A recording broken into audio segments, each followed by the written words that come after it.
আচ্ছা, সকলকে আমার চ্যানেলে ওয়েলকাম। আমরা নিউটনের গতিসূত্র পড়ছিলাম। তো নিউটনের নেক্সট যে টপিকটা আছে সেটা হচ্ছে লিফটের প্রতিক্রিয়া। ঠিক আছে, তোমরা যদি কেউ লিফটে কোনোদিনও চেপে থাকো বা নাগরদোলাতেও কোনোদিনও চেপে থাকো, তাহলে দেখবে যে নাগরদোলা যখন ওঠে তখন একরকমের অনুভূতি হয়, আর নাগরদোলা যখন নামে তখন কিন্তু আরও সাংঘাতিক একটা প্রতিক্রিয়া হয়, অনুভূতি হয়, মনে হয় যেন সব কিছু হালকা হয়ে গেল এরকম একটা। বা যদি কারোর অভ্যাস না থাকে সে তো মাথা ঘুরে পড়ে যাবে বা তার বমি হয়ে যেতে পারে। তো এরকম একটা ফিলিংস আসে।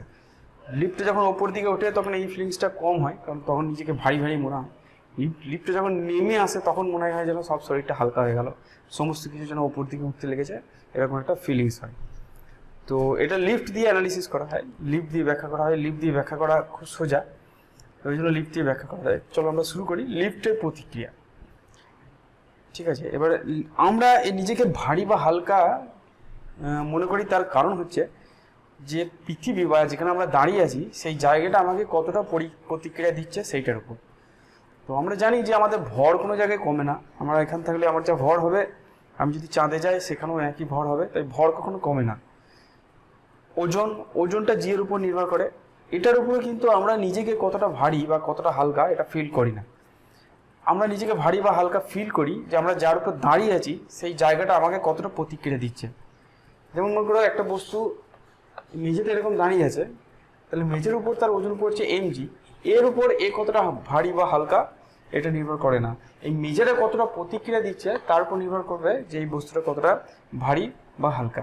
ঠিক আছে, তো প্রথম যে প্রবলেমটা দিয়েছে যে যদি কোনো লিফট যদি সমবেগে ওঠানামা করে, যদি লিফটের মধ্যে এখানে লোক দাঁড়িয়ে আছে, লিফট মনে করো সমবেগে ওপরে উঠছে, তাহলে সেক্ষেত্রে প্রতিক্রিয়া বলটা কীরকম হবে? লোকটার যে ওজন সেটা নিচের দিকে কাজ করবে, আর লিফটের যে প্রতিক্রিয়া সেটাকে আমরা যদি এন দিয়ে লিখি, এন মানে হচ্ছে নর্মাল রিয়াকশান, লিফটের যে প্রতিক্রিয়া সেটা উপর দিকে কাজ করবে। যেহেতু বস্তুটার কোনো ত্বরণ নেই বা লিফটের কোনো ত্বরণ নেই বা এই লোকটার উপর কোনো ত্বরণ কাজ করছে না, সমবেগে যাচ্ছে মানে তার উপর কোনো ত্বরণ নেই, তাহলে নিশ্চয়ই এন আর এমজি সমান হবে। তাহলে এক্ষেত্রে প্রতিক্রিয়াটা এমজির সঙ্গে সমান, অর্থাৎ সেই লোকটা নিজেকে তার যে সঠিক ওজন সেইটাই সে ফিল করতে পারবে, অর্থাৎ প্রতিক্রিয়াটা এক্ষেত্রে তার ওজনের সঙ্গে সমান। অর্থাৎ লিফট যদি সমবেগে ওঠানামা করে তাহলে কিন্তু তার প্রতিক্রিয়া বলের কোনো পরিবর্তন হবে না, একই থাকবে, তার ওজনের সঙ্গেই সমান হবে। নেক্সট দেখি, চলো নেক্সট দেখি লিফটের প্রতিক্রিয়া যদি সমতরণের উপরে ওঠে। এখন লিফটে যদি এ তরণের উপরে ওঠে তখন কি হবে? বলগুলো একই আছে, নিচের দিকে এমজি আছে, উপর দিকে এন আছে, লম্ব প্রতিক্রিয়া আছে। এখন নিশ্চয়ই এনটা বেশি হবে, এই লোকটার উপর প্রতিক্রিয়াজনিত বলটা লোকটার ওজনের থেকে বেশি হবে, তাহলে লোকটা উপরে উঠতে পারবে না। লোকটাও তো লিফটের সঙ্গে উপরে উঠছে, তাই না? তাহলে এই প্রতিক্রিয়া বলটা নিশ্চয়ই এমজির থেকে বেশি, তাহলে এই লোকটার উপর লব্ধি বল কত হবে? N minus MG. তাহলে এই ক্ষেত্রে N minus MG is equal to M A হবে। ঠিক আছে, এনটা এমজির থেকে অবশ্যই বেশি হবে, নাহলে ওপর দিকে ত্বরণ সৃষ্টি হবে না। ওপর দিকে যেহেতু ত্বরণ সৃষ্টি হচ্ছে তাই জন্য এনটা এমজির থেকে বেশি হবে। আগের প্রশ্নতে কি ছিল? ত্বরণ ছিল না, সেক্ষেত্রে লিফটটা সমবেগে মুভ করছিল, যেখানে ত্বরণ আছে তার মানে এনটা অবশ্যই এমজির থেকে বেশি হবে। তাহলে এন মাইনাস এমজি যেটা লব্ধি বল সেটা কত সমান হবে? এম এর সঙ্গে সমান হবে। তাহলে এক্ষেত্রে এন সমান কত হবে? M g plus m. অর্থাৎ এক্ষেত্রে প্রতিক্রিয়া বলটা এমজির থেকে বেশি, প্রতিক্রিয়া বল গ্রেটার দ্যান এমজি। অর্থাৎ এই লোকটা নিজেকে ভারী মনে করবে, প্রতিক্রিয়া বলের উপরই নির্ভর করে যে সে নিজেকে কতটা ভারী মনে করবে বা হালকা মনে করবে। যেহেতু প্রতিক্রিয়া বলটা এমজির থেকে বেশি হচ্ছে তাই লোকটা নিজেকে অনেক ভারী মনে করবে। এইভাবেও লিখতে পারি N is equal to M into G plus A. আমরা সবসময় প্রতিক্রিয়া বার করার সময় এই ইকুয়েশনটা ব্যবহার করবো। চলো নেক্সট কেস দেখি। যদি সমতরণের নিচের দিকে না, তাহলে কি হবে? এই ত্বরণটা যদি নিচের দিকে হয় তাহলে বুঝতেই পারছি এমজিটা এনের থেকে বেশি হবে, তাই না? যেহেতু নিচের দিকে ত্বরণ এ, তাহলে এমজিটা এনের থেকে বেশি। কতটা বেশি? সেটা হচ্ছে এমজি মাইনাস এম। তাহলে এইটা হচ্ছে লব্ধি বল, এটা সমান হবে এম এ। তাহলে এন সমান কত হবে? M g minus m. ঠিক আছে, এনটা এদিকে নিয়ে এলাম, এম এটা ওদিকে নিয়ে এলাম, উল্টো পাল্টা করে লিখলাম। তাহলে কি দেখতে পাচ্ছি? এনটা লেস দ্যান এমজি হচ্ছে, অর্থাৎ লোকটা নিজেকে হালকা মনে করবে, অর্থাৎ প্রতিক্রিয়া বলটা বস্তুটা নিজের যে ওজন তার থেকে কম হচ্ছে, তাহলে লোকটা নিজেকে অনেক হালকা মনে করবে। বুঝতে পারা গেছে? তাহলে এই ক্ষেত্রে এন এর মান কত হবে? এমটা যদি কমন নিই সেটা হবে জি মাইনাস এ। জি মাইনাস এ হচ্ছে তার এম ইন্টু জি মাইনাস এ হচ্ছে তার উপর প্রতিক্রিয়া বল। তো নেক্সট দিই, যদি বস্তুটার এই যে এ ত্বরণটা জি এর সঙ্গে সমান হয় তখন কি হবে? যদি বস্তুটার নিম্নমুখী ত্বরণটা এটা জি এর সঙ্গে সমান হয় তাহলে সেক্ষেত্রে এনটা সমান কত হবে? এম ইন্টু জি মাইনাস জি, অর্থাৎ 0 হয়ে যাবে। অর্থাৎ কোনো লিফট যদি জি ত্বরণের নিচে নেমে যায় অর্থাৎ কোনো কারণে লিফটটা যে দড়ির সঙ্গে আটকে আছে সেই দড়িটা যদি কেটে যায়, কোনো কারণে দুর্ঘটনা ঘটতেই পারে, তোমরা অনেক সিনেমাতে এরকম দেখতে পাবে যে লিফট হয়তো কেটে গেছে, ফ্রি ফল হচ্ছে, তখন সেই লোকটা নিজেকে ওজনহীন মনে করবে, নিজেকে ভারহীন মনে করবে। বুঝে গেল? তার কারণ লিফটটাও নিজেও জি ত্বরণে যাচ্ছে, আর লিফটের ভেতরে যে লোকটা আছে সেও জি ত্বরণে, তার ত্বরণ জি এর থেকে বেশি হতে পারে না, নিম্নমুখী ত্বরণ, কারণ অভিকর্ষের টানে সে পড়ছে, দুজনেই যেহেতু একই ত্বরণে নামছে, তাই জন্য এর উপর লব্ধি বলটা মানে প্রতিক্রিয়া বলটা 0 হয়ে যাবে, এনটা 0 হয়ে যাবে। সেটা আমরা এখানে সমীকরণ থেকেও দেখতে পাচ্ছি, হয়তো লোকটা নিজেকে ভারহীন মনে করবে। নেক্সট দেখি চলো। আচ্ছা, এখানে আরেকটা জিনিস আছে, যদি এখানে বলে দিই যদি এটা জি এর থেকে বড় হয় তাহলে কি হবে? যখন এত করাচ্ছি তখন বলে দিই, যদি এটা জি এর থেকে বড় হয় অর্থাৎ লিফটে যদি জি এর থেকে বেশি ত্বরণের নিচে নামে তাহলে সেক্ষেত্রে কী হবে? দেখো সেক্ষেত্রে এন সমান হবে মাইনাস এম এ মাইনাস জি, অর্থাৎ সেক্ষেত্রে এনটা নেগেটিভ হয়ে যাচ্ছে, অর্থাৎ এনটা তার ডিরেকশনটাকে চেঞ্জ করছে। এনটা ডিরেকশন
অর্থাৎ এক্ষেত্রে কি হবে, এই যে লোকটা আছে সেই লোকটা ওপর দিকে উঠতে শুরু করবে, প্রতিক্রিয়াটা যেদিকে হয় লোকটা তার উল্টো দিকে যেতে পারে, টেন্ডেন্সি তার সেই দিকে থাকে। যেহেতু এনটা নিচের দিকে হয়ে গেছে তাহলে লোকটা আস্তে আস্তে ওপর দিকে উঠতে শুরু করবে। প্রতিক্রিয়া যেদিকে থাকে মানে লম্ব প্রতিক্রিয়া যেদিকে থাকে বস্তুটার গতি বা এক্ষেত্রে ওই ব্যক্তির গতি উল্টো দিকে হয়। এটা অন্যভাবেও বুঝতে পারি। দেখো লিফটের ত্বরণ জি এর থেকে বেশি, ঠিক আছে, তাহলে লিফটে জি এর থেকে বেশি ত্বরণে নামছে, কিন্তু লোকটার ত্বরণ জি এর থেকে বেশি হতে পারে না, কারণ অভিকর্ষের প্রভাবে লোকটার ত্বরণ ম্যাক্সিমাম জি হতে পারে। তাহলে কি হবে, লিফটটা বেশি ত্বরণে নামছে কিন্তু লোকটা অত ত্বরণে নামতে পারছে না, তাহলে লোকটা আস্তে আস্তে কি হবে, লোকটার পাটা আস্তে আস্তে নিচে ছেড়ে দেবে, কিন্তু আস্তে আস্তে আস্তে আস্তে গিয়ে তার মাথাটা গিয়ে এখানে ঠেকবে, ঠিক আছে, কারণ এই লোকটা তো জি এর থেকে বেশি ত্বরণে নামতে পারে না, কিন্তু লিফটটা জি এর থেকে বেশি ত্বরণে নামছে, তাহলে লোকটার মাথা আস্তে আস্তে গিয়ে এখানে টাচ করবে, এবং যখন এখানে টাচ করবে তারপর লোকটা এই লিফটের সঙ্গে জি এর থেকে বেশি ত্বরণে, অর্থাৎ লিফটে যে ত্বরণে নামছে সেই ত্বরণে নামতে শুরু করবে। ঠিক আছে, তাহলে এই কটা কেস আছে লিফটের ক্ষেত্রে। তো চলো আমরা অঙ্ক করি। দেখো অঙ্ক বলছে 1 কেজি ভরের একটি বস্তুকে 10 মিটার পার সেকেন্ড স্কোয়ার অভিকর্ষজ ত্বরণের জন্য অংশাকৃত একটি স্প্রিং তুলা থেকে ঝোলানো আছে। ঠিক আছে, স্প্রিং তুলাটির কত পার্ট দেবে যখন তুলাটি 5 মিটার পার সেকেন্ড স্কোয়ারের উপরে উঠবে, একই ত্বরণে নিচে নামবে? তাহলে দুটো কোশ্চেন আছে। 1 নম্বর হচ্ছে প্রথম ক্ষেত্রে এটা হচ্ছে 5 মিটার পার সেকেন্ড স্কোয়ার এবং কোন দিকে? ওপর দিকে। ঠিক আছে, সেক্ষেত্রে এনটা কত হবে? লম্ব প্রতিক্রিয়াটা এক্ষেত্রে হয় যদি উপরের দিকে ওঠে তাহলে সেক্ষেত্রে লম্ব প্রতিক্রিয়া বেড়ে যায় এবং এর সমান হয় এম ইন্টু জি প্লাস এ। ঠিক আছে, কিন্তু আমাকে যে স্প্রিং তুলাটা দিয়েছে সেটা ওজনটা মাপছে ভরের সাপেক্ষে। ঠিক আছে, সেক্ষেত্রে ওজনটা মাপছে ভরের সাপেক্ষে এবং সে অভিকর্ষজ ত্বরণটাকে ফিক্সড ধরে রেখেছে। ঠিক আছে, মনে করলাম আচ্ছা এইটা দিয়ে বার করি, চলো। এম ইন্টু জি মাইনাস এ, এমটা কত? এমটা দিয়েছে 1 কেজি, জিটাকে 10 ধরি আর এটা দিয়েছে 5, তারপরে কত হয়ে গেল? 15 নিউটন। ঠিক আছে, 15 নিউটনটাকে আমরা কেজি ওয়েটে ট্রান্সফার করব, তাহলে 15/10 করব, এত কেজি ওয়েট। ঠিক আছে, এটা তোমরা অভিকর্ষজ বলের অভিকর্ষজ একক। ঠিক আছে, ভরে যদি নিয়ে আসি তাহলে 1.5 কেজি ওয়েটের সঙ্গে সমান। অর্থাৎ সেই স্প্রিংটা বলবে, স্প্রিং তুলাটা বলবে যে বস্তুটার ওজন হচ্ছে 1.5 কেজি। ঠিক আছে, যেহেতু স্প্রিংটা ওজনটাকে মাপছে না, ওজনটাকে মাপছে কিন্তু ভরের সাপেক্ষে, সেহেতু স্প্রিং তুলাটার কাছে বস্তুটার ওজন হবে 1.5 কেজি ওয়েট। তার কারণ হচ্ছে এখন ত্বরণের মানটা বেড়ে গেছে। বোঝা গেছে? নেক্সট 2 নম্বর বলছে A equal to 5 metre per second square ত্বরণে নিচের দিকে নামছে। ঠিক আছে, তাহলে এই ক্ষেত্রে প্রতিক্রিয়া কথা হবে M into G minus A হবে। ঠিক আছে, নিচের দিকে নামলে লম্ব প্রতিক্রিয়া কমে যায়, বস্তু হালকা মনে হয়। তারপরে কথা হবে এমটা হচ্ছে 1 কেজি, জিটা হচ্ছে 10 মাইনাস 5 মানে হবে 5 নিউটন।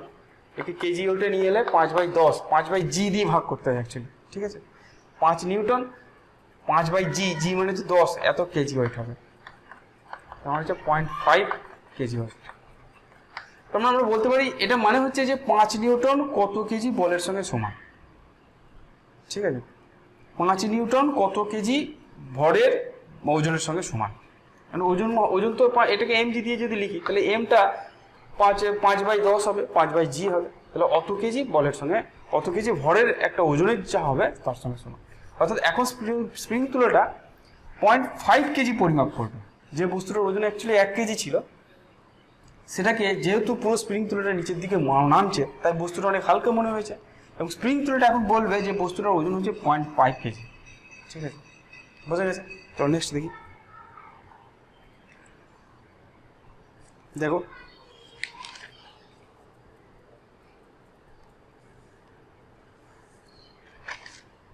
কি বলেছে,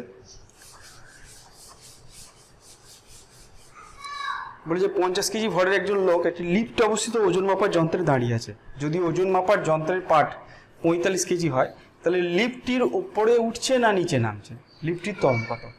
দেখো এখানে ওজনটা কমে গেছে, ওজনটা ভরের সাপেক্ষে বলছে। ঠিক আছে, 50 কেজি ছিল 45 কেজি হয়ে গেছে, তাহলে নিশ্চয়ই লিফটটা নিচে নামছে। তাহলে আমাদের প্রথম অ্যান্সার হচ্ছে লিফটটি নিচে নামছে, লিফটটি নিচে নামছে। তো সেক্ষেত্রে আমাদের এম সমান কত হয়? এম ইন্টু জি মাইনাস এ। এমটা হচ্ছে কত কেজি মাপছে, সেটা হচ্ছে 45 কেজি, তাহলে এনটা হবে 45 ইন্টু 10। কী করে পেলাম? এখানে এনটা এম জির সঙ্গে সমান, এমটা বলেছে 45 কেজি ইন্টু জি হচ্ছে 10। ঠিক আছে, আমাকে এই বলগুলো সব ভরের সাপেক্ষে দিয়েছে, তাহলে ভরের সাপেক্ষে দিলেই তাকে এম জি করে ওজনের সাপেক্ষে করতে হবে। সমান অ্যাকচুয়াল ওজন কত? 50, জিটা 10 মাইনাস এ।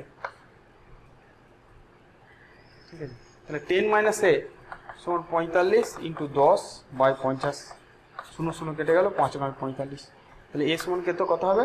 10 মাইনাস 9, তাহলে 1 মিটার পার সেকেন্ড স্কোয়ার। অর্থাৎ লিফটার ত্বরণ কত হবে? লিফটার ত্বরণ হবে 1 মিটার পার সেকেন্ড স্কোয়ার নিচের দিকে, নিচের দিকে 1 মিটার পার, নিচের দিকে নামছে বলেই তার ওজনটা কমে যাচ্ছে।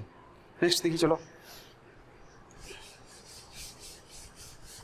কিছুই নাই, যদি ইকুয়েশনটা ঠিকঠাক বসিয়ে দাও তোমার এমনি বেরিয়ে যাবে। কি বলেছে, 70 কেজি ভরের একজন লোক একটি মোটর গাড়িতে বসে আছে, গাড়িটি 5 মিটার পার সেকেন্ড স্কোয়ার ত্বরণ নিয়ে চলছে, ঠিক আছে। গাড়িটির উপর মোট কত বল কাজ করছে, ঠিক আছে। একটা মোটর গাড়ি আছে, এরকম মোটর গাড়ি মনে করো, এরকম মোটর গাড়িতে চেপে আছে, সে যাচ্ছে, যাই হোক গাড়িটা এই দিকে যাচ্ছে, তার ত্বরণ কত, 5 মিটার পার সেকেন্ড স্কোয়ার। গাড়িটার লোকটা যেখানে দাঁড়িয়ে আছে তার লোকটার ওজন একটা কাজ করছে, তার জন্য একটা জি কাজ করছে, এদিকে জি কাজ করছে, এদিকে 10 মিটার পার সেকেন্ড স্কোয়ার জি কাজ করছে। তাহলে লোকটার উপর দুটো ত্বরণ কাজ করছে, দুটো বল কাজ করছে, একটা সামনের দিকে মোটর গাড়িটা চালানোর জন্য, তারপরে একটা বল কাজ করছে। লোকটা ভর বলে দিয়েছে আমাদের 70 কেজি, তাহলে এই দিকে একটা বল কাজ করছে আর এই দিকে একটা বল কাজ করছে, তাহলে টোটাল বল কত এই দিক বরাবর হবে। প্রথমত টোটাল ত্বরণ কত, এটা প্রবার 5 স্কোয়ার প্লাস 10 স্কোয়ার, এটা হচ্ছে টোটাল ত্বরণ। তাহলে মোট তার উপর যে ত্বরণটা কাজ করছে, ত্বরণ যেহেতু লব্ধি ভেক্টর রাশি, তাহলে এদের লব্ধি কত হবে, 5 স্কোয়ার প্লাস 10 স্কোয়ার, মাঝের অ্যাঙ্গেলটা 90 ডিগ্রি, তাহলে কত হবে এটা, এটা হবে 5 যদি বার করে নিই, 1 + 4 4 × 5, তাহলে 5√5 মিটার পার সেকেন্ড স্কোয়ার। তাহলে এইটা হচ্ছে তার টোটাল ত্বরণ, কোন দিকে এই দিক বরাবর। তাহলে তারপর মোট যে বলটা কাজ করবে সেটা হচ্ছে এম এ, তাহলে 70 × 5√5 মানে 350√5 নিউটন বল তার উপরে কাজ করছে। এবং সেটা কিন্তু নিচের দিকে কাজ করছে না বা এই দিকে কাজ করছে না, এটা কিন্তু অনুভূমিক সঙ্গে একটা থিটা অ্যাঙ্গেল করে কাজ করছে। আমাদের যদি ট্যান থিটা বার করতে দেয়, ট্যান থিটার মান কত হবে, ট্যান থিটার সমান হচ্ছে লম্ব, লম্ব মানে 10 বাই ভূমি, ভূমি হচ্ছে 5, তার মানে 2। তাহলে এখান থেকে থিটা সমান বার করতে পারি tan ইনভার্স 2, এই অ্যাঙ্গেল করে 350√5 নিউটন বল কাজ করছে, ঠিক আছে। তো চলো নেক্সট দেখি, খুবই ইন্টারেস্টিং অঙ্ক। আগের দিনে আমরা নততলের অঙ্ক করেছিলাম, এটা সেই নততলেরই অঙ্ক, কিন্তু এখানে একটু অন্যরকম, এটা লিফটের মধ্যে আছে, সেই লিফটের মধ্যে নততল লেখা আছে এবং নততলের উপর একটা বস্তু আছে। কিরকম দিয়েছে একটু বুঝি, এরকম একটা লিফট আছে, লিফটের উপরে এরকম নততল আছে, নততলের উপরে একটা বস্তু আছে।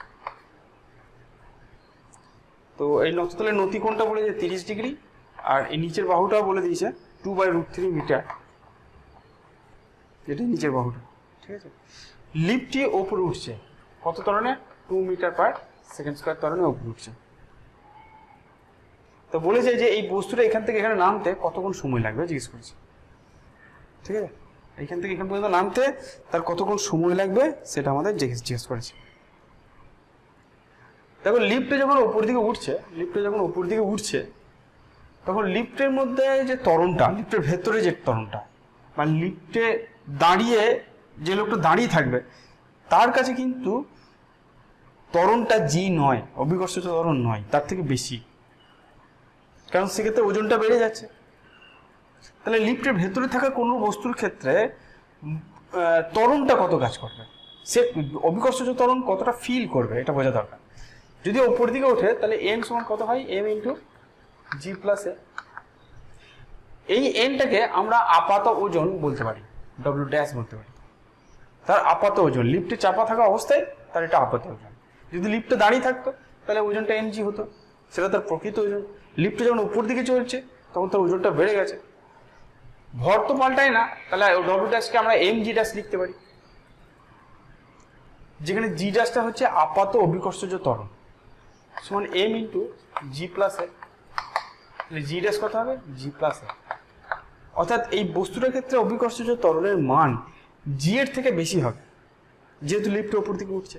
অর্থাৎ সে মনে করবে কি অভিকর্ষজ ত্বরণটা বেড়ে গেছে, ঠিক আছে। লিফট যদি নিচে নামতো তাহলে মনে হতো কমে গেছে অভিকর্ষজ ত্বরণ।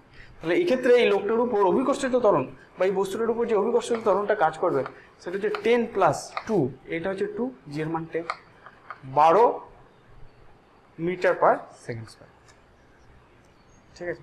এবার আমরা ভাঙতে জানি এর পুরো কতটা বল কাজ করবে। এইদিকে ওর যে ওজনটা কাজ করবে সেটা হচ্ছে mg', এখন mg কাজ করবে না, mg' কাজ করবে, যার এই দিক বরাবর কম্পোনেন্ট হচ্ছে mg' cos θ, যেখানে থিটাটা হচ্ছে 30 ডিগ্রি, আর এই দিক বরাবর কম্পোনেন্ট হচ্ছে mg ড্যাশ সাইন থিটা। তাহলে ওর যে ত্বরণটা কাজ করবে, নততল বরাবর যে ত্বরণটা কাজ করবে সেটা হচ্ছে নততল বরাবর বল মানে m g dash sine theta ভাজিত ওর ভর, এম টু কেটে গেল, তাহলে g dash sine theta. G ড্যাশের মান হচ্ছে 12 আর সাইন থিটা মানে হচ্ছে সাইন 30 ডিগ্রি, সাইন 30 ডিগ্রি মান হচ্ছে হাফ, তার মানে 6 মিটার পার সেকেন্ড স্কোয়ার। আনত তলা বরাবর বস্তুটার ত্বরণ হচ্ছে 6 মিটার পার সেকেন্ড স্কোয়ার। বোঝা গেছে? আমাকে এটা জানতে চাইনি, আমাকে জানতে চাইছি যে এইখান থেকে এখানে পর্যন্ত আসতে তার কতক্ষণ সময় লাগে। তাহলে এটা পেয়ে গেলাম আমরা 6 মিটার পার সেকেন্ড স্কোয়ার, এই equal to 6 metre per second square পেয়ে গেলাম। এখন এই ত্রিভুজটাকে নাম দিই, এ বি সি নাম দিই। আমি জানতে চাইছি এই এসি দূরত্বটা কত। তাহলে আমরা দেখতে পাচ্ছি যে A B by A C, A B by A C মানে হচ্ছে cos থিটা, মানে cos 30 ডিগ্রি। আমি জানতে চাইছি এবিটা বলে দিয়েছি আমাদের, আমি এসিটা জানতে চাইছি। এসি সমান এবি বাই cos 30, এবির মানটা হচ্ছে 2 বাই √3 আর cos 30 ডিগ্রি মান হচ্ছে √3 বাই 2, √3 বাই 2। তারপরে এটাকে ক্যালকুলেশন করে 2টা উপরে চলে গেল, তাহলে 4 বাই 3 মিটার হবে। আমাকে জিজ্ঞেস করেছে যে এইখান থেকে এইখান পর্যন্ত আসতে কতক্ষণ সময় লাগবে তার। ঠিক আছে, তাহলে আমাদের সূত্র কি? আমাদের সূত্র হচ্ছে s equal to u t plus half a t square. এই সূত্রের কাজে লাগবে। এসটা হচ্ছে দূরত্ব, এইখান থেকে এতদূর পর্যন্ত নামবে 4.3 মিটার। ইউটিটা 0, প্রাথমিক বেগ এখানে 0 ধরলাম, হাফ ইন্টু এটা হচ্ছে 6 ইন্টু টি স্কোয়ার। চলো তাহলে টিটা বার করি, এখানে বার করি। টি স্কোয়ার সমান কত হবে? 4 ইন্টু 2, 4 ইন্টু 2 বাই 3 ইন্টু 6, 3 কেটে গেল, তাহলে টি ইজিক্যাল টু কত হবে? 2 বাই 3 সেকেন্ড। তাহলে 2 বাই 3 সেকেন্ড সময় লাগবে তার এখান থেকে পর্যন্ত না। বোঝা গেছে? চলো নেক্সট দেখি। কপিকলের অঙ্ক, কপিকলের অঙ্ক আগের দিনও করেছি, আজকে চলো আরেকবার কপিকলের অঙ্ক করবো। চলো কপিকলের অঙ্ক কিন্তু এখানে একটু অন্যরকম আছে, কারণ এটা কপিকলটাকে পুরোটাকে একটা লিফটের মধ্যে রাখা আছে। তাহলে সেক্ষেত্রে কি পরিবর্তন হবে দেখি। কি বলেছে? এরকম একটা লিফট আছে, লিফটের মধ্যে একটা কপিকল দিয়ে এইদিকে একটা ভর আছে, এইদিকে একটা ভর আছে। কপিকলের অঙ্ক আগের দিনে আমরা করেছি, ঠিক আছে? এটা হচ্ছে আমাদের 1 কেজি আর এইটা হচ্ছে আমাদের 2 কেজি। বলেছে গোটা লিফটটা 1 মিটার পার সেকেন্ড স্কোয়ার ত্বরণে নামছে, 1 মিটার পার সেকেন্ড স্কোয়ার ত্বরণে নামছে। তাহলে এই ক্ষেত্রে এই বস্তুটার আপেক্ষিক বেগ কত, তাই তো? বস্তুর মধ্যে আপেক্ষিক ত্বরণ কত, এই দুটোর মধ্যে আপেক্ষিক ত্বরণ কত জানতে চাইছে। মানে একটার সাপেক্ষে আর একটা কত ত্বরণে যাচ্ছে সেটা জানতে চাইছে। তাহলে আমরা এই দুটো ত্বরণ বার করবো, দিয়ে সেগুলোকে বিয়োগ করব, তাই তো? এই দুটো ত্বরণ বার করবো, দিয়ে বিয়োগ করব। কিন্তু আমার এই যে লিফটের ভেতরে যখনই অঙ্ক করব, লিফটে যদি ত্বরণ থাকে তাহলে এর ভেতরকার ত্বরণ কিন্তু আর জি হবে না, সেটা জি ড্যাশ হবে। কি করে পেলাম? আগেই পেলাম, N is equal to M into G minus A হবে এক্ষেত্রে, যেহেতু নিচে নামছে। এনটাকে আমরা বলেছিলাম ডব্লিউ ড্যাশ আপাত ওজন, এবং ডব্লিউ ড্যাশকে লিখেছিলাম এম জি ড্যাশ দিয়ে, কারণ সেক্ষেত্রে আর জি কাজ করবে না। এই জি ড্যাশ কত হবে? জি মাইনাস 1। এটা কিন্তু মাইনাস হবে, মনে রাখো, কারণ লিফটটা এখন নিচে নামছে। তাহলে কত হবে? 10 মাইনাস 1 মানে 9 মিটার পার সেকেন্ড স্কোয়ার ত্বরণ কাজ করছে। ঠিক আছে, এটা হচ্ছে প্রথম কাজ। এখন আমি এর ওজন কত? এম জি ড্যাশ, সেটা কত? 2 ইন্টু 9 মানে 18 নিউটন। টানটা কত? টি। এর ক্ষেত্রে কত? এর কত হচ্ছে এম জি, এর ক্ষেত্রে এম জি ড্যাশ হবে, জি ড্যাশ হচ্ছে 9, তাহলে এটার ক্ষেত্রে 9 নিউটন কাজ করছে। ওপরে টানটা হচ্ছে টি। ঠিক আছে, আমি ধরলাম এই 2 কেজিটা, এই 2 কেজিটা এ ত্বরণে নামছে, তাহলে 1 কেজিটা এ ত্বরণে উঠবে আগের মতনই। তাহলে এটার ক্ষেত্রে ইকুয়েশন কি হবে? এটার ক্ষেত্রে 18টা বেশি, তাহলে 18 মাইনাস টি ইজিক্যাল টু 18 মাইনাস টি ইজিক্যাল টু 2a। এটা আমাদের 1 নম্বর ইকুয়েশন। এটা কিন্তু কি হবে? টিটা বড় হবে, কারণ উপর দিকে উঠছে। T minus 9 is equal to M G M A, তাহলে এ হবে শুধু, এমটা তো 1। 1 আর 2 কে যোগ করলাম, টি কেটে গেল, 18 মাইনাস 9, 9 সমান হচ্ছে 3a, তাহলে a সমান হচ্ছে 3 মিটার পার সেকেন্ড স্কয়ার। ঠিক আছে, বোঝা গেছে?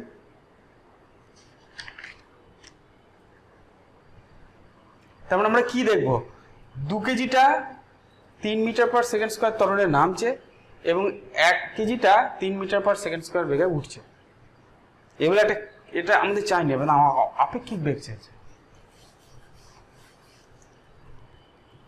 চলো 2 কেজি এর সাপেক্ষে 1 কেজি বস্তুর আপেক্ষিক ত্বরণ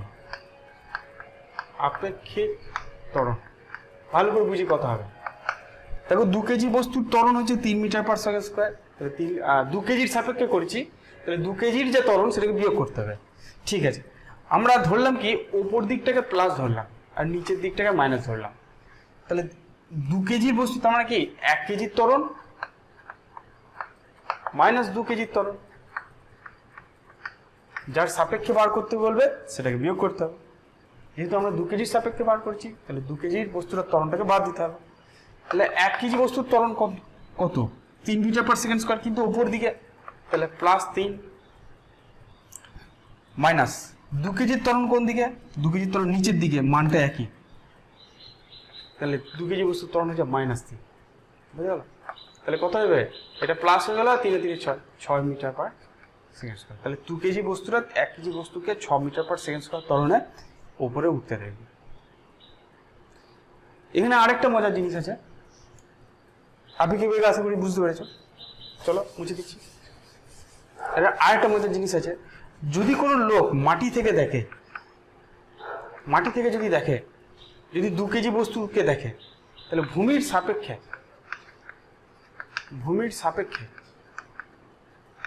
2 কেজি বস্তুর ত্বরণ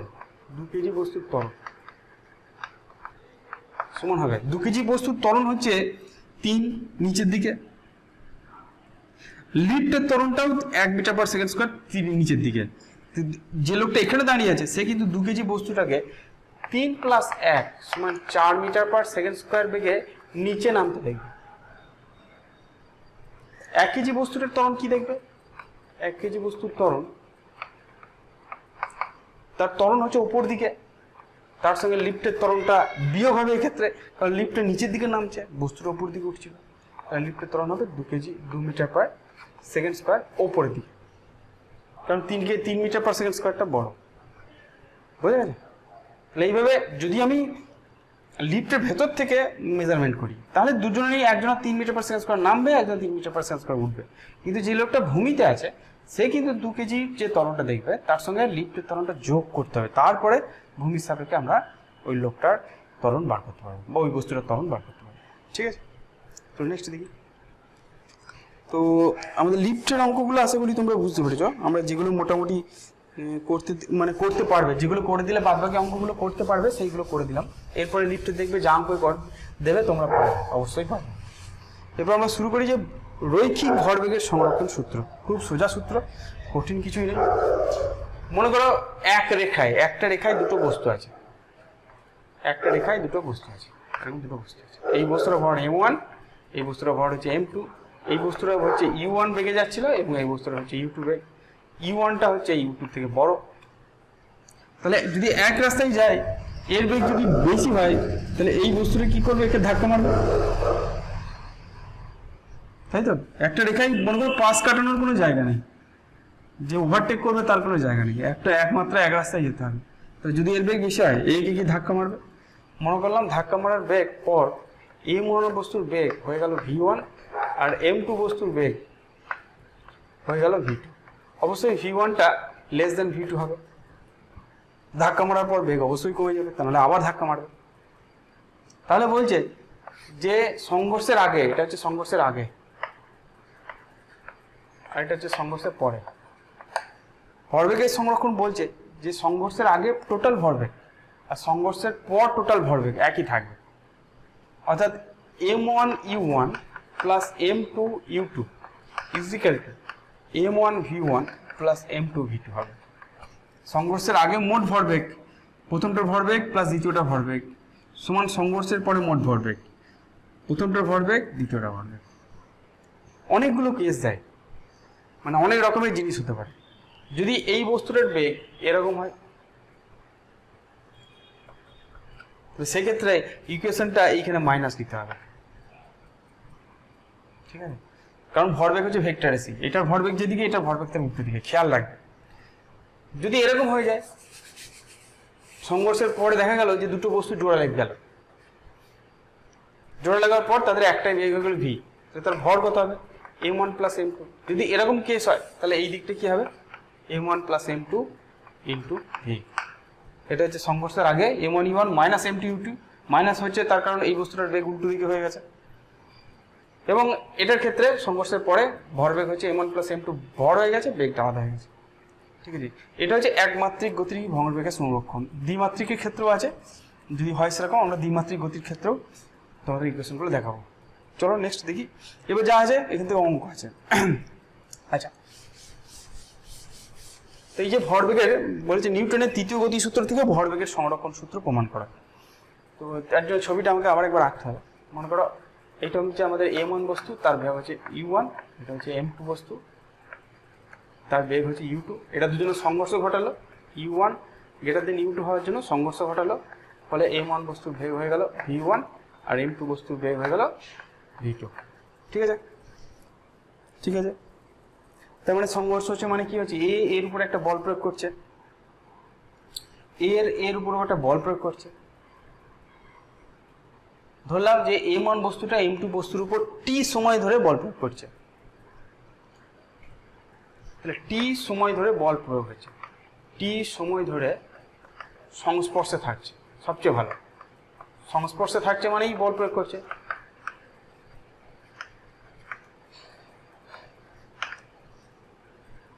ঠিক আছে, t সময় ধরে সংস্পর্শে থাকছে,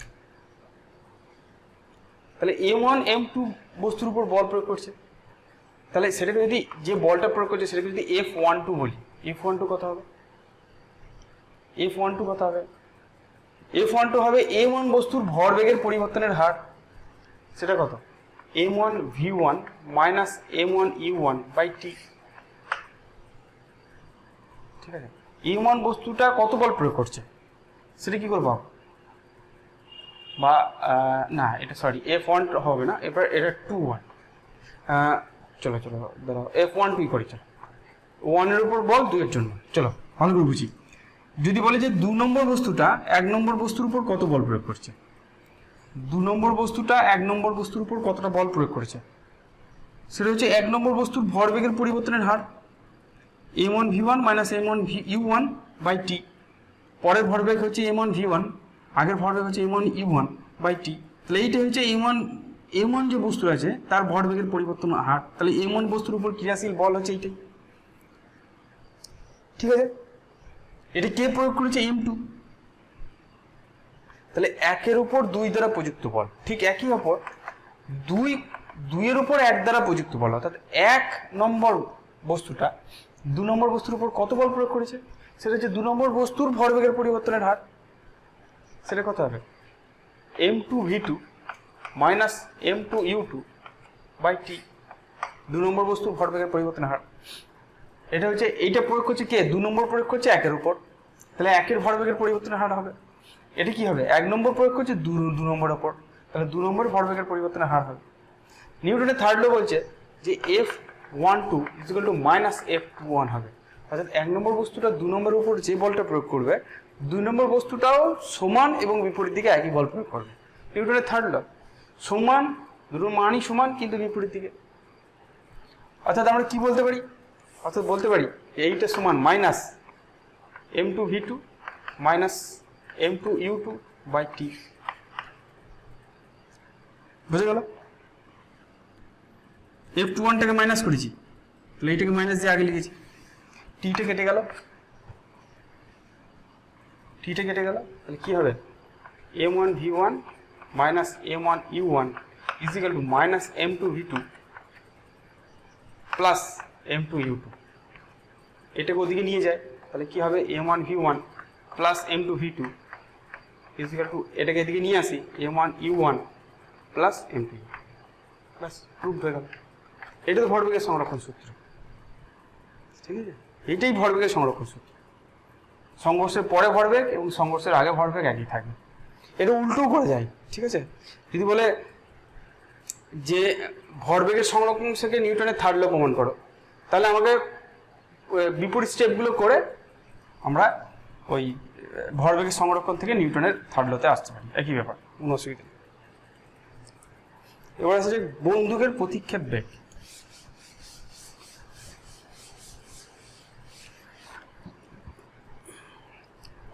বন্দুক চালাতে কিন্তু বন্দুক কিন্তু অত সহজে চালানো যায় না, ঠিক আছে? বন্দুক যারা আনকোরা, যারা বন্দুক চালায়নি কোনোদিনও, তারা যদি হঠাৎ করে বন্দুক চালায়, সে কিন্তু হাত পা ভেঙে পড়ে থাকে। বিশেষ করে চেইন গান যেগুলো ভারী বন্দুক, তার কারণ দিকে গুলি ছোড়ার সঙ্গে সঙ্গে বন্দুক কিন্তু পিছন দিকে ধাক্কা দেয়। এই ধাক্কাটাকে বলা হয় বন্দুকের প্রতিক্ষেপ। ওই জন্য দেখবে আগেকার দিনে যে সমস্ত বড় বড় কামানগুলো ছিল, সেগুলো কিন্তু মাটির সঙ্গে খুব জোরে আটকানো থাকতো, সিমেন্টিং করে লাগানো থাকতো বা খুব শক্ত বেল্ট দিয়ে আটকানো থাকতো। কারণ সেই কামানটা যখন গুলি ছুটতো, এই কামান যখন গুলি ছুটবে, তখন এই কামানটা যা প্রতিক্ষেপ বেগ দেবে পিছন দিকে, পিছনে যে সমস্ত লোকগুলো থাকবে তারা কিন্তু এত আঘাত পাবে যে চিন্তা করা যাবে না। ওই জন্য কামানগুলোকে মাটির সঙ্গে একবারে আটকানো থাকতো ভালো করে, বুঝলে? তো বন্দুকের প্রতিক্ষেপ বেগটা বার করি।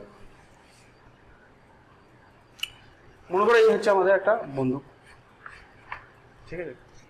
বন্দুক থেকে গুলি ছোড়া হচ্ছে, বন্দুক থেকে ছোট একটা গুলি ছোড়া হচ্ছে।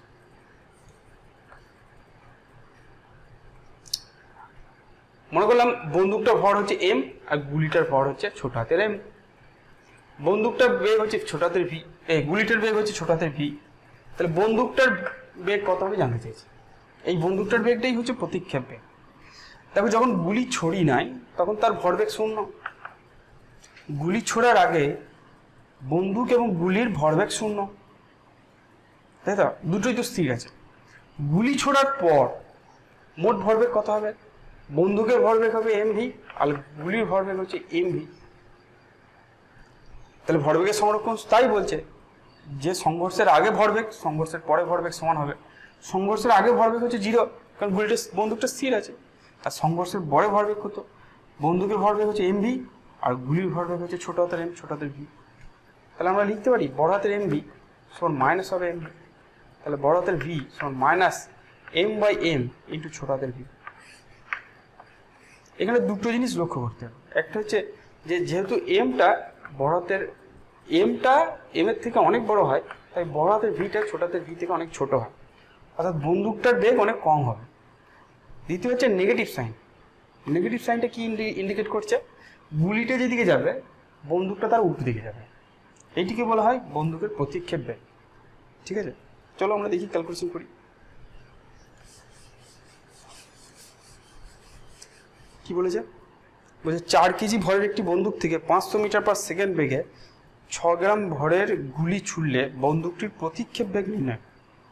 চলো তাহলে প্রথম ভরবেগ, প্রথমে এখানে এমটা বলে দিয়েছে বন্দুকের যে ভর সেটাকে বলেছে 4 কেজি, 4 কেজি। গুলিটার যে ভর সেটাকে বলেছে 6 গ্রাম, 6/1000 কেজি। গুলিটার যে বেগ সেটা দিয়েছে 500 মিটার পার সেকেন্ড। বড় হাতে ভিটা জানতে চাইছে।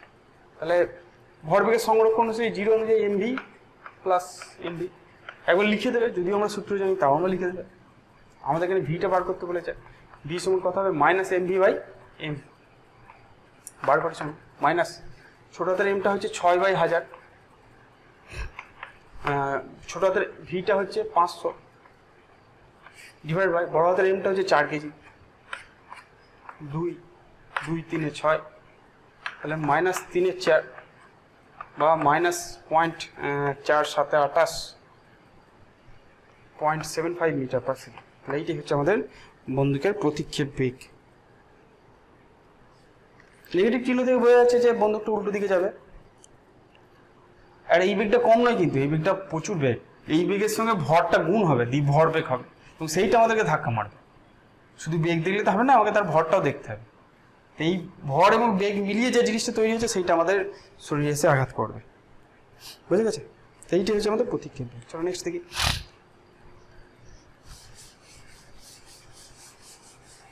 কি কি বলেছে দেখো, বলছে এম ভরের একটি বস্তু এক্স অক্ষ বরাবর ভি বেগে গতিশীল অবস্থায় ভি বেগে ওয়াই অক্ষ বরাবর গতিশীল এম ভরের একটি বস্তুর সঙ্গে সংঘর্ষ ঘটালো এবং বস্তু দুটি যুক্ত হয়ে গেল। সংযুক্ত ভরটির বেগ ও বেগের অভিমুখ নির্ণয় করে। ঠিক আছে, চলো একটা বড় হাতের ভি দিয়েছে, একটা ছোট হাতের ভি দিয়েছে। কি দিয়েছে দেখি, আমরা লেখচিত্র আঁকি। এটা আমাদের এক্স অক্ষ, এটা আমাদের ওয়াই অক্ষ। তো বলছে একটা ছোট হাতের এম বস্তু, ছোট হাতের এম ভরের বস্তু, সে বড় হাতের ভি বেগে যাচ্ছে। আর একটা বড় হাতের এম বস্তু, সে ছোট হাতের ভি বেগে যাচ্ছে। এইখানটা সে সংঘর্ষ ঘটালো। সংঘর্ষ ঘটানোর পর নিশ্চয়ই তার যুক্ত হয়ে গেছে, একটাই বস্তু তৈরি করেছে, সেটা এইদিকে যাবে। সংঘর্ষ ঘটানোর পর তারা একটা বস্তু হয়ে গেছে, অর্থাৎ তাদের ভর হয়ে গেছে এম প্লাস এম। তাহলে এই বেগটা কত হবে আর এই অ্যাঙ্গেলটা কত হবে জানতে চাইছি। ঠিক আছে, চলো আমরা করি।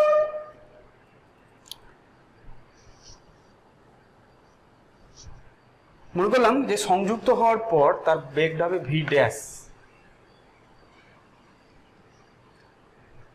যেহেতু ভরবেগ ভেক্টর রাশি, তাহলে আমাকে ভেক্টর রাশি ধরে এটাকে চিন্তা করতে হবে। এই ভি ড্যাশের এক্স অক্ষ বরাবর কম্পোনেন্ট হবে ভি ড্যাশ কস থিটা,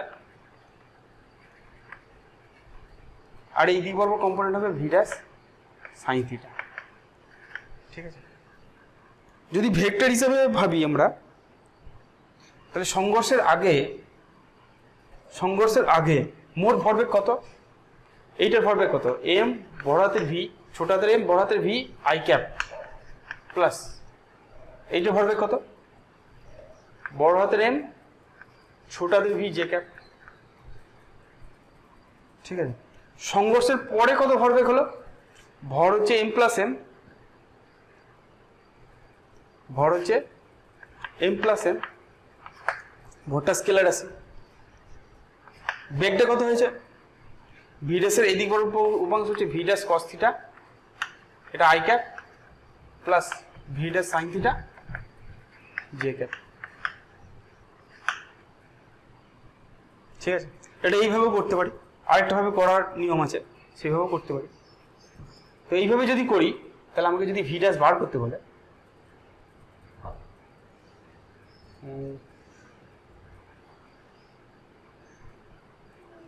আমাকে যদি ভি ড্যাশ বার করতে বলে এখান থেকে, চলো ওইভাবে ভেঙে ভেঙে করি। এইভাবে ভেঙে ভেঙে করি, এইভাবে না করে ভেঙে ভেঙে করি। ওইভাবে করলেও হবে, কিন্তু ওটা একটু লেন্থি হবে। এক্স অক্ষ বরাবর ভরবেগ কনজার্ভ করি, এক্স অক্ষ বরাবর ভরবেগের সংরক্ষণ, ভরবেগের সংরক্ষণ করে পাই। এক্স অক্ষ বরাবর ভরবেগ কত ছিল এক্স অক্ষ বরাবর, এম বড় হাতের ভি। সংঘর্ষের পর এক্স অক্ষ বরাবর ভরবেগ কত হয়েছে, ভর হয়েছে এম প্লাস এম, তার আর এক্স কম্পোনেন্ট হয় না, into V dash cos theta. এটা আমাদের 1 নম্বর ইকুয়েশন। বা এখান থেকে আমরা লিখতে পারি v dash cos theta is equal to m V by M plus m. তাহলে এটা আমাদের 1 নম্বর কনসেপ্ট। ঠিক যদি ওয়াই অক্ষ বরাবর কনজার্ভ করি, আমি পূর্বে লিখলাম না, ওয়াই অক্ষ বরাবর যদি ভরবেগের কনজারভেশন করি, সংঘর্ষের আগে ভরবেগ কত, বড় হাতের এম ছোট হাতের ভি। সংঘর্ষের পর ভরবেগ কত, ভরটা এম প্লাস এমই আছে, আর বেগটা হচ্ছে ভি ড্যাশ সাইন থিটা। তাহলে ভি ড্যাশ সাইন থিটা সমান কত হবে, বড় হাতের এম ছোট হাতের v by M plus m. এটা আমাদের 2 নম্বর ইকুয়েশন। এবার আমরা করবো কি, 1 স্কোয়ার প্লাস 2 স্কোয়ার করবো, 1 স্কোয়ার করবো 2 স্কোয়ার করবো, যোগ করবো। তাহলে কি হবে দেখো, V dash square cos square theta আর V dash square sine square theta আসবে। তার মানে আমরা যদি ভি ড্যাশ স্কোয়ারটা কমন নিই, যেহেতু স্কোয়ার করেছি, ভি ড্যাশ স্কোয়ারটা যদি কমন নিই, তাহলে sign square theta plus cos square theta পড়ে থাকবে, যার মান হচ্ছে 1। তাহলে শুধু ভি ড্যাশ স্কোয়ার পড়ে থাকবে। এই দিকটা কি থাকবে, m V by M plus p v m plus m তার হোল স্কোয়ার, আর এইদিকে m V by M plus m তার হোল স্কোয়ার। দেখুন নিচেরটা কমন যাবে, মানে নিচেরটা কমন চলে গেল, এম প্লাস এম তার হোল স্কোয়ারটা কমন চলে গেল। এখানে পড়ে আছে এম স্কোয়ার ভি স্কোয়ার, ছোট হাতের এম স্কোয়ার বড় হাতের ভি স্কোয়ার প্লাস এটাতে পড়ে আছে বড় হাতের এম স্কোয়ার ছোট হাতের ভি স্কোয়ার। ঠিক আছে, এটা আমাদের ইজি হলো। এইভাবে আমাদের লব্ধি বেগটা কত হবে সেটা বার করে পেলাম। বেগের মান পেলাম। দিক কি করে বার করব? দিক বার করার জন্য আমরা 2কে 1 দিয়ে ডিভাইড করব। 2কে 1 দিয়ে ডিভাইড করব। 2কে যখনই 1 দিয়ে ডিভাইড করব তখনই ভি ড্যাশটা কেটে যাবে, sine theta by cos theta আসবে।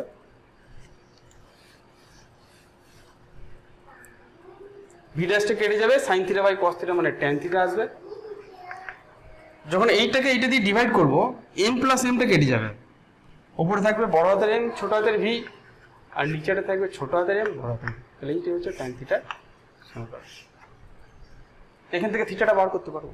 ঠিক আছে, তাহলে এইটাই যদি দ্বিমাত্রিক দেশে যদি 2 ডাইমেনশনে আমাদেরকে ভরবেগ কনজার্ভ করতে বলে বা এই ধরনের জন্য কোনো ইকুয়েশন দেয়, তাহলে আমাদের মাথায় রাখতে হবে যে এক্স অক্ষ বরাবর ভরবেগ আর ওয়াই অক্ষ বরাবর ভরবেগটাকে কনজার্ভ করতে হবে। ঠিক আছে, আমরা ভরবেগ কিন্তু স্কেলার রাশি নয়, তাই মোট ভরবেগ আমরা এখানে যোগ করে দিতে পারবো না। ঠিক আছে, আমাকে ভেঙে ভেঙে যোগ করতে হবে। এক্স অক্ষ বরাবর এবং ওয়াই অক্ষ বরাবর ভেঙে ভেঙে যোগ করতে হবে, ভেঙে ভেঙে তাদেরকে সমান করতে হবে এবং তারপর তাদেরকে যোগ করতে হবে, সেখান থেকে বার করতে হবে। ঠিক আছে, চলো নেক্সট দেখি।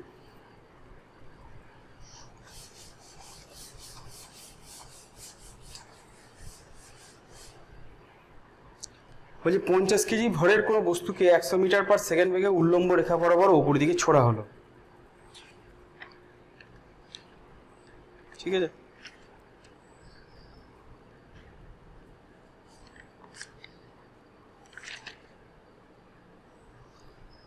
পঞ্চাশ কেজি ভরের একটি বস্তুকে, আচ্ছা দাঁড়াও দেখো তোমরা অঙ্কটা করো।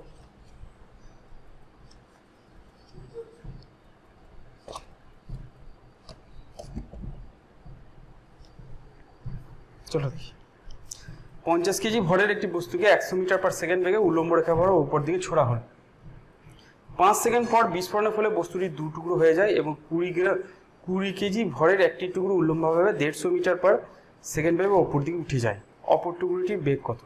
আরও 3 সেকেন্ড পর বস্তু দুটি ভরবেগ সমষ্টি নির্ণয় করো। যদি দেখো যে যদি বিস্ফোরণ না হতো তাহলে একই ভরবেগ থাকতো। চলো দেখা যাক, বুঝি। প্রথমত 50 কেজির একটা বস্তু, সেটাকে 100 মিটার পার সেকেন্ড বেগে ছোড়া হয়েছে, সেটাকে আমরা 100 মিটার পার সেকেন্ড বেগে ছুঁড়েছি। 5 সেকেন্ড গিয়েছে, তাহলে 5 সেকেন্ড উঠেছে, এখানে উঠেছে, 5 সেকেন্ড সেখানে আছে, এইখানে থাকার পর তার মধ্যে সেটা বিস্ফোরণ হয়েছে। তাহলে এখানে আমাদের বেগ বার করি। 5 সেকেন্ড পর বেগ, 5 সেকেন্ড পর বেগ কত হবে? ভি সমান ইউ মাইনাস জিটি হবে। ইউটা হচ্ছে 100, জিটাকে 10 বললাম ইন্টু 5, তার মানে 50 মিটার পার সেকেন্ড হচ্ছে তার এইখানে বেগ। তাহলে এইখানে যখন 5 সেকেন্ড পর এইখানে বেগ হচ্ছে 50 মিটার পার সেকেন্ড। ভরটা সেই 50 কেজি আছে। এখন বলছে একটা টুকরো 20 কেজি ভরের একটা টুকরো 150 মিটার পার সেকেন্ড বেগে ওপর দিকে উঠে গেল। তাহলে এটা ভাঙলো, একটা গেল, এটা 20 কেজি ভর, সে ওপর উঠে গেল 150 মিটার পার সেকেন্ড বেগে। তাহলে অন্য টুকরোটার ভর কত, বেগ কত? ধরি অন্য টুকরোর বেগ হচ্ছে ভি। এবার ভরবেগের সংরক্ষণ সূত্র কাজে লাগাবো। ভালো করে দেখো, যখন এখানে বিস্ফোরণ হচ্ছে, বিস্ফোরণের ঠিক আগে ভরবেগ কত? ভর হচ্ছে 50 আর বেগ হচ্ছে 50, তাই তো? ভরটা 50 ছিল, 50 কেজি ছিল, 50ই আছে বিস্ফোরণের ঠিক আগে। তাহলে ভরবেগ হয়ে গেল 50 ইন্টু 50। একটা টুকরো 20, তার বেগ হচ্ছে 150, তাহলে তার ভরবেগ কত হলো? 20 ইন্টু 150। আরেকটা ভর আছে যেটা বলে নিই, সেটার ভর কত? 30 নিশ্চয়ই। একটা যদি 20 হয় তাহলে আরেকটা যে টুকরো আছে সেটা হবে 30, তাহলে 30 ইন্টু তার বেগটা আমি জানি না, ভি। এই হচ্ছে আমাদের ভরবেগের সংরক্ষণ সূত্র। 5 সেকেন্ড পর বিস্ফোরণ হচ্ছে, 5 সেকেন্ডে তার বেগ হয়ে গেছে 50 মিটার পার সেকেন্ড। তাহলে 5 সেকেন্ডে এখানে বিস্ফোরণের আগে তার ভরবেগ হচ্ছে 50 ইন্টু 50। ঠিক আছে, একটা টুকরো 20 কেজি যার বেগ হচ্ছে 150 মিটার পার সেকেন্ড, তাহলে 20 ইন্টু 150, বাদ বাকি থাকছে 30 কেজি, তার বেগ হয়ে গেছে ভি। তাহলে 30 ভি সমান কত হবে? 50, 5 5 25, 2500 মাইনাস 15 দুগুণে 30, তার মানে মাইনাস 500। 30 ভি সমান হচ্ছে মাইনাস 500, তাহলে ভি সমান কত হবে? মাইনাস 500/30, 0 0 কেটে গেলাম, মাইনাস 50/3 মিটার পার সেকেন্ড। এইটা হচ্ছে তার বেগ। মাইনাস মানে বোঝাচ্ছে যে আরেকটা বস্তু নিচের দিকে নামছে, 30 কেজির বস্তুটা নিচের দিকে নামছে এবং তার বেগ হচ্ছে 50/3 মিটার পার সেকেন্ড। বলেছে আরো 3 সেকেন্ড পর বস্তু দুটোর মোট ভরবেগ কত হবে? আরো 3 সেকেন্ড পর, আরো 3 সেকেন্ড পর একটা উপর দিকে উঠবে আর একটা নিচের দিকে নামছে, বুঝা গেল? তাহলে আরো 3 সেকেন্ড পর এই বস্তুটার ভরবেগ কত আর এই বস্তুটার ভরবেগ কত, তার সমষ্টি বার করব। চলো বার করি। তাহলে 3 সেকেন্ড পর 20 কেজি ভরে, 20 কেজি ভরে বেগ কত হবে? U minus g t, u minus হবে, উপর দিকে উঠলে জিটা মাইনাস, তাহলে 150 মাইনাস 10 ইন্টু 3, 30 মানে 120 হয়ে যাবে মিটার পার সেকেন্ড। তাহলে তার ভরবেগ কত হবে? 20 ইন্টু 120 মানে 12 দুগুণে 24, 240 kilogram metre per second. 30 k g যে ভর আছে, 30 কেজি ভরের বেগ কত হবে? তার বেগ হচ্ছে মাইনাস 50/30, মাইনাস 50/3 মাইনাস জিটি, নিচের দিকটাকে আমরা মাইনাস ধরেছি যেহেতু জিটা নিচের দিকে, ঠিক আছে? ভি সমান আমরা ব্যবহার করছি কোন সমীকরণ? ভি সমান ইউ মাইনাস জিটি। 30 কেজি যে বস্তু রয়েছে তার বেগ বেরিয়েছে মাইনাস 50/3, তার সঙ্গে মাইনাস জিটি করবো, তাহলে মাইনাস 10 ইন্টু 3 কত হবে? এটা 30, 3 30 30, 90, 140/3, 30, এটা 30 হলো 3 থেকে 90, 90 মানে প্লাস 50, 150/3, তাহলে ভরবেগ কত হবে এর? 30 এর সঙ্গে এটা গুণ করব, 30 এর সঙ্গে এটা গুণ করলে হবে মাইনাস 1400 কিলোগ্রাম, হ্যাঁ 1400 কিলোগ্রাম মিটার পার সেকেন্ড। 30 দিয়ে গুণ করলেই 3 10 30, 10 আর 1400 গুণ করলে 140 গুণ করলে 1400 ভরবেগ। মোট ভরবেগ কত হচ্ছে? মোট ভরবেগ 20 কেজির হচ্ছে 2400 মাইনাস 1400 মানে কত হবে? 1000 কিলোগ্রাম মিটার পার সেকেন্ড। দেখাতে বলেছে যে যদি বিস্ফোরণ না হতো তাহলেও এই ভরবেগটা থাকতো, যদি বিস্ফোরণ না হতো তাহলে 8 সেকেন্ড পর 5 আর 3 8, ঠিক আছে? এখানে যখন বিস্ফোরণ হচ্ছে তখন বেগ হয়েছে 50 মিটার পার সেকেন্ড, আরো 3 সেকেন্ড পর বেগ কত হতো? তাহলে বিস্ফোরণ না হলে 3 সেকেন্ড পর, আরো 3 সেকেন্ড পর, 5 সেকেন্ড তো গেছে, তাহলে আরো 3 সেকেন্ড পর বেগ কত হবে?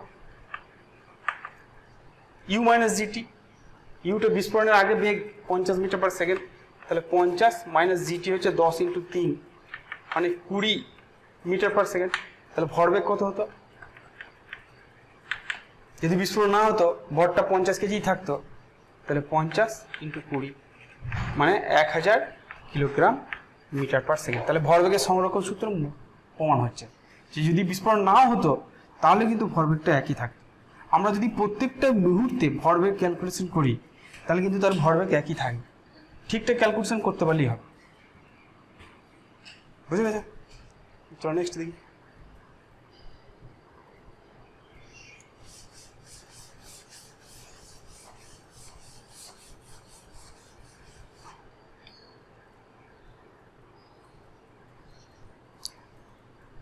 বলছি দুটি ট্রলি পরস্পর একই বেগ ইউ নিয়ে চলছে, ঠিক আছে? বাম দিকের ট্রলিতে এম ভরের একটি লোক দাঁড়িয়ে আছে, লোকটি ট্রলির সাপেক্ষে ভি বেগে লাফ দিয়ে ডান দিকের ট্রলিতে উঠল।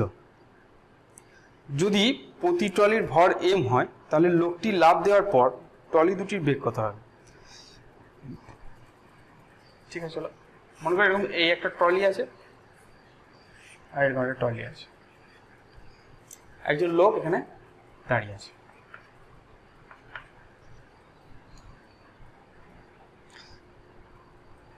লোকটার ভর হচ্ছে ছোট হাতের এম,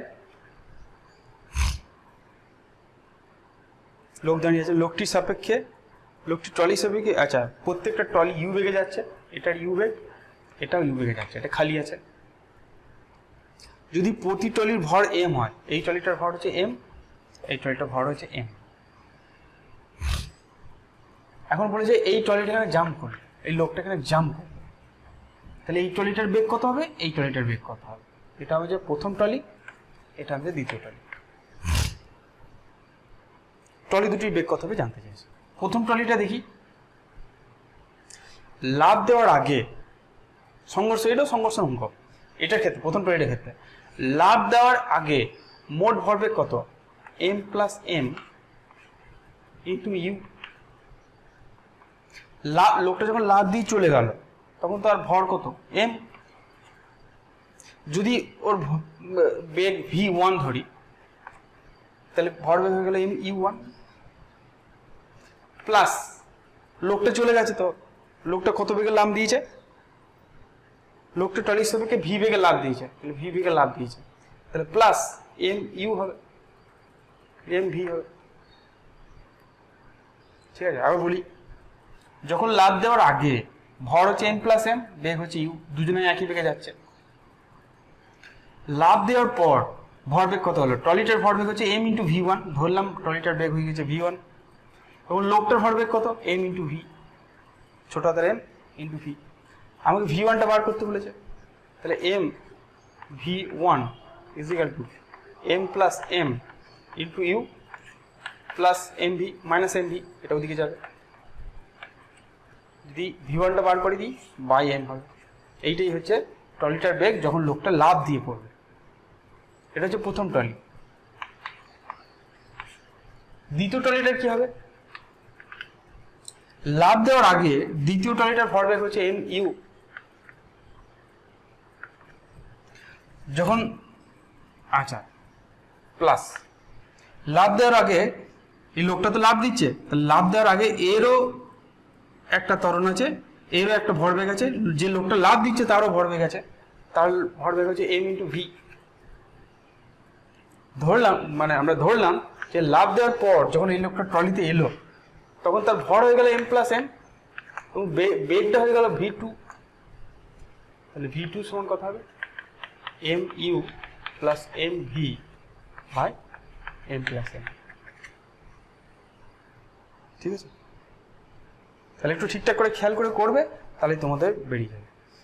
লোকটা যখন এখান থেকে লাফ দিচ্ছে প্রথম কেসে, দ্বিতীয় কেসে লোকটা যখন এখান থেকে লাফ দিচ্ছে সে তো ভি বেগে লাফ দিচ্ছে, তাহলে লাফ দেওয়ার আগে মানে যখন লোকটা এখানে ট্রলিতে পড়ছে তার আগে মোট ভরবেগ কত, এম ইউ হচ্ছে ট্রলির ভরবেগ প্লাস লোকটার ভরবেগ হচ্ছে ছোট হাতের এম ইন্টু ভি। তাহলে এইটা হচ্ছে সংঘর্ষের আগে মোট ভরবেগ। সংঘর্ষের পরে ভরবেগ যখন লোকটা এখানে লাফ দিয়ে দিল তখন টোটাল ভরবেগ কত হলো, টোটাল ভর হয়ে গেছে এম প্লাস এম, আর বেগটা ধরলাম ভি2, তাহলে ভি2 সমান m u plus m V by M plus m. ঠিক আছে, তাহলে দুটোরই ভরবেগ আমরা একটু চিন্তা করে করবে, তাহলে নিশ্চয়ই পারবে করতে, অসুবিধা নেই। ঠিক আছে, তো আশা করি লিফটের অঙ্ক আর ভরবেগের সংরক্ষণ সূত্র এটা বুঝতে পেরেছি। ভরবেগের সংরক্ষণ থেকে অনেক রকমের অঙ্ক হয়, তোমরা বাড়িতে চেষ্টা করবে অবশ্যই। মোটামুটি কিছু অঙ্ক আমরা এখানে করে দিলাম, এই ধরনের অঙ্কটি দেখবে বইয়ের মধ্যে অনেক পাবে। ঠিক আছে, কোনো না কোনো জায়গায় মিলবে, আর যত প্র্যাকটিস করবে তত দেখবে তোমরা আরও বেশি এফিসিয়েন্ট হচ্ছে, আর ভালোভাবে অঙ্কগুলো করতে পারছো। ঠিক আছে, প্র্যাকটিসটা করে যেতে হবে। ঠিক আছে, তাহলে আজকে এই পর্যন্ত থাক, পরের ভিডিওতে আবার দেখা হবে নতুন একটা টপিক নিয়ে। ঠিক আছে, ভালো থেকো।